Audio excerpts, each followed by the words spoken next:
Bonjour chers frères et sœurs, salut à ceux qui aiment l'histoire. Aujourd'hui, je voudrais aborder un sujet qui est délicat parce que plusieurs travaux là-dessus ont, disons, des orientations très différentes. Il s'agit du totémisme, ce qui renvoie au totem. Mais je vais, disons, dire ce qu'est le totem chez les Akans et permettre une compréhension générale de cette coutume, parce que c'est comme une coutume, c'est une pratique. En Afrique, on a connaissance du totem depuis l'Égypte antique. Oui. Ou quelquefois, on représente ce qu'on appelle des divinités, mais en fait, ce sont des sortes d'attributs du divin ou de forces cosmiques qui sont représentés par des animaux. Par exemple, Anubis, c'est ainsi que les Grecs l'appellent, mais les anciens Égyptiens l'appelaient Inepu, est représenté avec une tête de chacal, mais bien plus une tête de chien. Bien plus une tête de chien. Mais pourquoi? Mais cela renvoie souvent à la qualité de l'animal. Parce que les animaux ont certaines qualités. Ils ont certaines qualités qui leur sont intrinsèques, qui sont liées à leur nature. Le chien, tête de chacal, tête de chien, représente la fidélité. C'est pourquoi on dit fidèle comme un chien. Et il est dit que, justement, il nous peut accompagner le mort dans l'au-delà. Vous voyez? Parce qu'on dit que le chien est le compagnon de l'homme. Mais pourquoi? Mais parce que l'un des premiers animaux que l'homme a apprivoisé, c'est le chien qui était un loup. Le chacal est aussi un canidé, comme le chien, comme le loup. Ce sont des canidés. L'homme les ayant apprivoisés, ils sont devenus des compagnons de l'homme. Et l'homme utilisait le chien pour la chasse. C'est à cause de la chasse que l'homme a apprivoisé le chien. Il y a une autre, entre guillemets, divinité, mais une force cosmique ou un attribut divin. Or ou oro, que les Grecs appellent Horus, qui est représenté par une tête de faucon. Que ce soit le faucon, que ce soit l'aigle, que ce soit l'épervier, ce sont des oiseaux qu'on appelle des falconidés, ou des oiseaux falconiformes, y compris même le vautour. Tout ça, ce sont des oiseaux falconiformes, qui sont de la même espèce. Mais pourquoi? Mais parce que on dit quoi? Le faucon, il a une vue perçante. Même de loin, il aperçoit les choses. La preuve, on le voit quand l'aigle est très haut dans le ciel, mais il perçoit déjà sa proie en bas ici. Vous voyez? C'est cela. Donc, la vue perçante, la capacité de voir loin, c'est un don. C'est une qualité. Vous voyez? Et on parle de l'œil d'Horus, l'œil d'or ou oro. Donc c'est cela. Même le pharaon, le phari, le Nessout, qu'est-ce qu'on voit au niveau de son front? Il a une sorte de coiffe où on voit vers le niveau du front une tête de serpent. Une tête de serpent. Mais qu'est-ce que ça dit? C'est quand le serpent rampe qu'il est négatif. Mais quand il est élevé, quand il monte, il n'est plus négatif. En tout cas, au plan spirituel, c'est comme ça. Et je prendrai un exemple biblique. Parce qu'il y a certains, quand on parle de la Bible, ils disent, pourquoi ce professeur Alou parle de la Bible? Est-ce que la Bible, c'est une source? Mais bien sûr que c'est une source. Le véritable historien ne rejette aucune source. C'est l'utilisation qu'il en fait, c'est ça qui compte. Voilà. Qu'est-ce que Moïse a fait dans le désert lorsque des serpents aux morsures brûlantes piquaient les Hébreux. Mais il a mis un serpent en métal, un serpent d'airain, sur un mât. Et donc ceux qui regardaient ce serpent qui est en haut là étaient guéris. Et Jésus-Christ lui-même, il s'est identifié à ce serpent, il s'est comparé à ce serpent. Il a dit de même que Moïse a élevé le serpent d'airain dans le désert, ainsi le Fils de l'homme sera élevé, en parlant de sa crucifixion, de son élévation sur la croix. Alors il ajoute, alors le Fils de l'homme attirera tous les hommes, tous les humains. Donc c'est pour ça qu'on voit ce serpent qui surgit comme au niveau du front du pharaon. Qui, comme dirait chez les hindous, c'est comme ce qu'on appelle, disons, l'éveil de la Kundalini qui arrive au niveau du troisième œil, de ce qu'on appelle le troisième œil. Et là, au niveau du troisième œil. Ça renvoie à la même réalité spirituelle. Oui, c'est du totémisme dont nous parlons, ne vous étonnez pas. Maintenant, on remarque que le principe du totémisme existe chez beaucoup de peuples. Je vais me focaliser sur les peuples africains. En Afrique centrale, au Cameroun, en Afrique de l'Ouest, ces différents peuples, il y a le totémisme. Chez les Wè, chez les Akans, chez les Sérères, chez les Wolof, il y a le totémisme.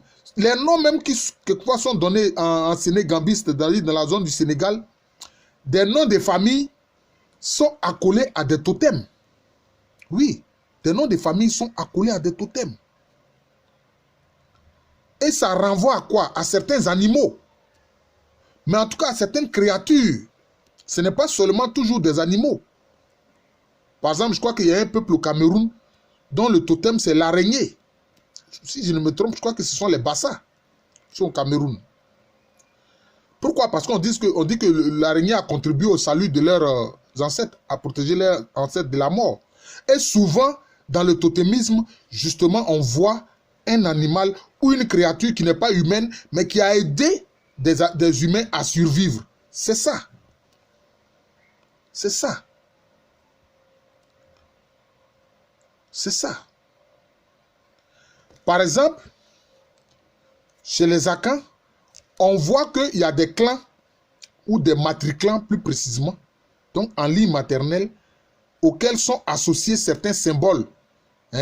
Par exemple, le matriclan qui a pour symbole le chien, qu'on appelle le matriclan Aduana à Bradé, leur symbole c'est le chien.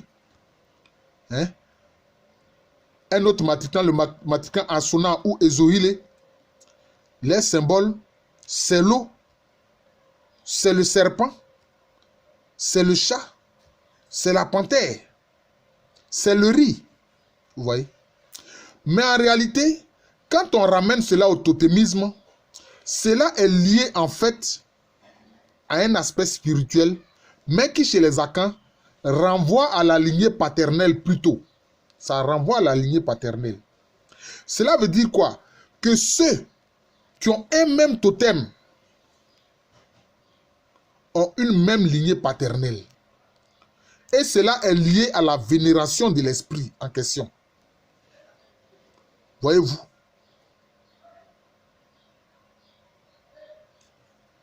Par exemple, vous avez...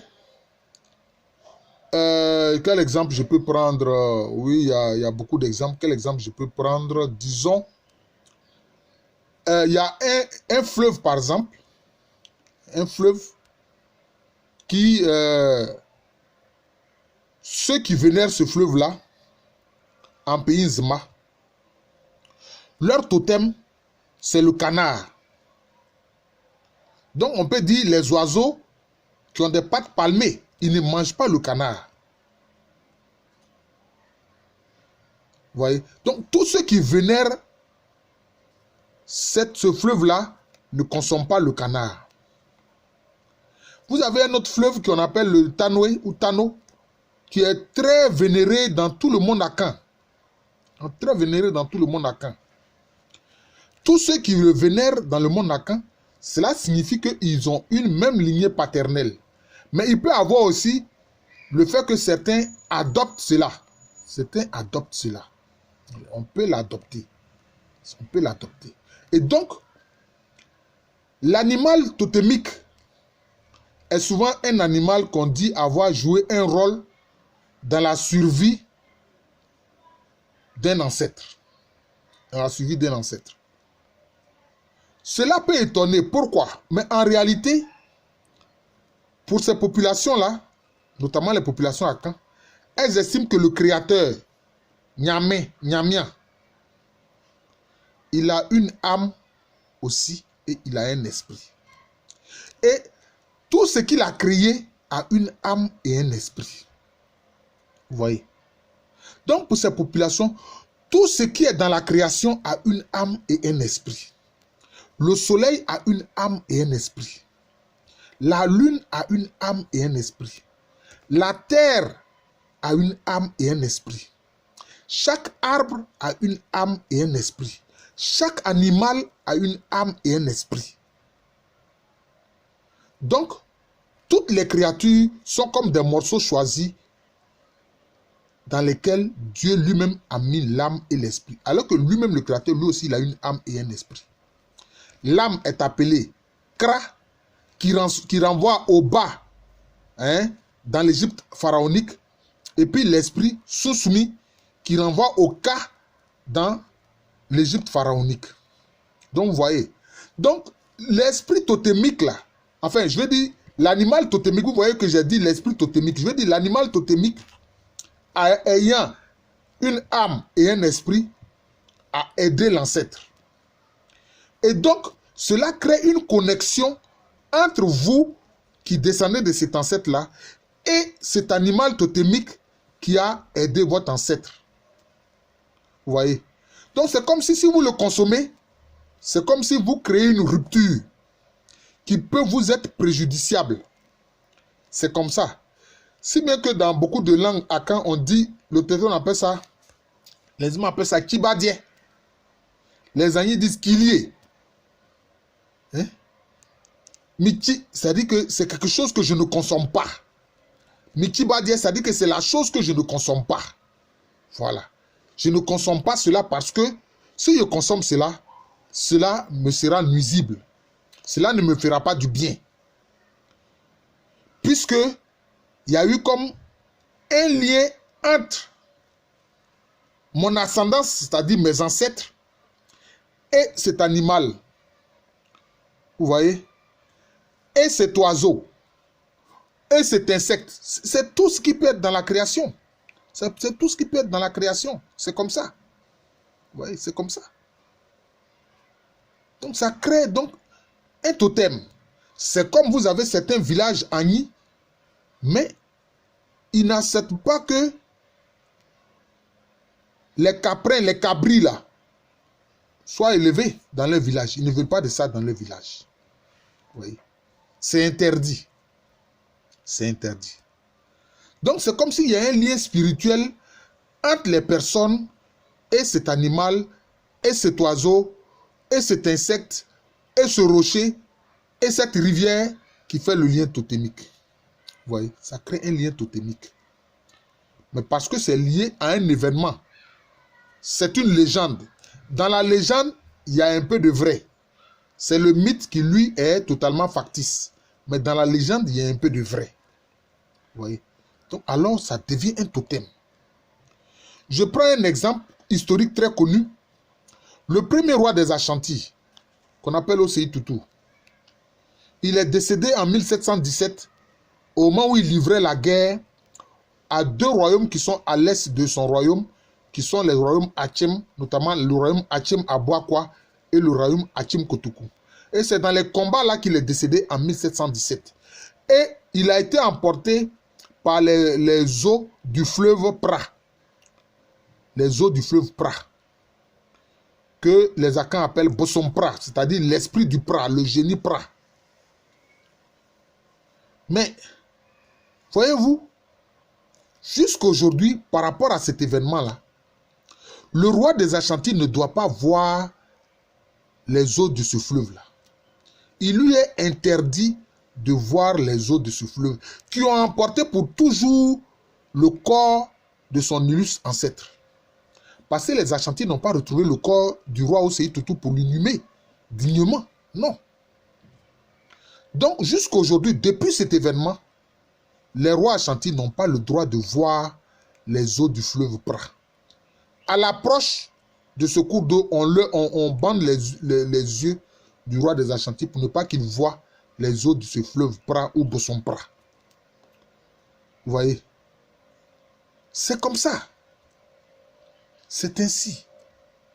Mais c'est lié à un événement. Vous voyez que là, ce n'est même pas une légende, c'est un fait historique.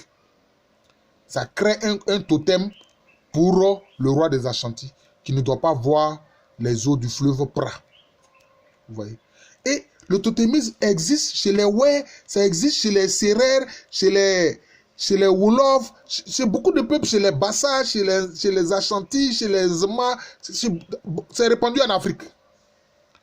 Et c'est lié à ce que un insecte, un animal, un rocher, un cours d'eau, en tout cas quelque chose dans la création a fait de bien pour un ancêtre qui l'a sauvé et qui lui a permis de survivre.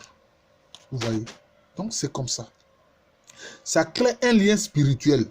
Mais cela ne veut pas dire que, ça j'insiste là-dessus, cela ne veut pas dire que ces ancêtres-là, si par exemple leur animal totem c'est l'hyène, cela ne veut pas dire que c'est l'hyène qui les a engendrés, non. Parce que quelquefois les gens vont jusqu'à faire cette interprétation, non. C'est plutôt une connexion spirituelle. C'est une connexion spirituelle entre l'âme et l'esprit de cet animal-là en lien avec votre ancêtre humain. C'est comme ça. C'est comme ça.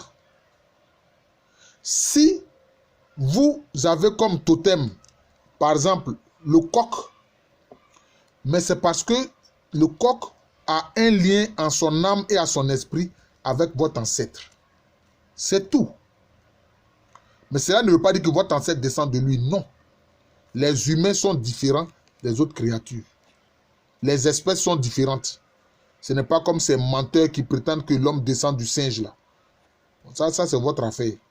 Si l'homme descend du singe, bon, le singe lui descend de qui? On va remonter comme ça, non? Jusqu'à ce qu'on arrive maintenant aux virus et aux microbes. Et on va demander maintenant les microbes et les virus. Et ils descendent de qui? Voilà le mensonge de Darwin. Je crois qu'il ira retrouver son père, un singe, dans l'au-delà là-bas. Donc vous voyez, c'est ça le totémisme. C'est un lien spirituel, mais qui se fonde sur une légende plus ou moins vraie de ce que l'ancêtre humain a bénéficié comme un acte bienfaiteur par rapport à un animal quelconque, que ce soit un chien, que ce soit une araignée, que ce soit un cabri, que ce soit un coq de pagode, que ce soit un serpent, que ce soit une montagne, etc., etc. C'est comme ça. Par exemple, une montagne qui a permis à des ancêtres de se dissimuler, de se cacher, et ainsi de se prémunir d'ennemis qui cherchaient à les exterminer, etc. Donc, c'est un peu ça le totémisme. C'est un peu ça le totémisme. Alors, quand c'est comme ça, on ne consomme pas cet animal-là. Voilà. Et on ne lui fait pas de tort. On ne le tue pas. Oui, on ne le tue pas. Voilà. Parce que si vous le tuez, c'est comme si vous créez une rupture du lien que votre ancêtre à vous a tissé avec l'âme et l'esprit de cet animal. Voilà. Parce que pour ces populations-là, notamment à Caen, toutes les créatures ont une âme et un esprit. Donc voilà un sujet que j'aborde, le totémisme, qui n'est pas facile. Parce que j'ai lu toutes sortes de documents sur le totémisme, mais ce que les gens en disent, ils en disent beaucoup de choses. Quelquefois, les gens racontent que, ah, moi, mon ancêtre, c'était, je ne sais pas moi, un araignée, ou mon ancêtre, c'était un chien, ou mon ancêtre. Non, en fait, non, non, non, non. Un chien ne peut pas devenir un homme, non. Mais c'est un lien spirituel entre l'âme et l'esprit, entre la quintessence spirituelle de cette créature-là avec votre ancêtre humain. Voilà, donc ça crée un lien entre l'humain et puis l'autre créature qui n'est pas humaine. C'est de ça qu'il s'agit. Je vous remercie. Je suis le professeur Alou Kwame René, professeur titulaire d'histoire à l'université Félix Houphouët-Boigny, une université qui se trouve à Abidjan, en Côte d'Ivoire, pays situé en Afrique de l'Ouest. Merci encore et bonne journée à tous.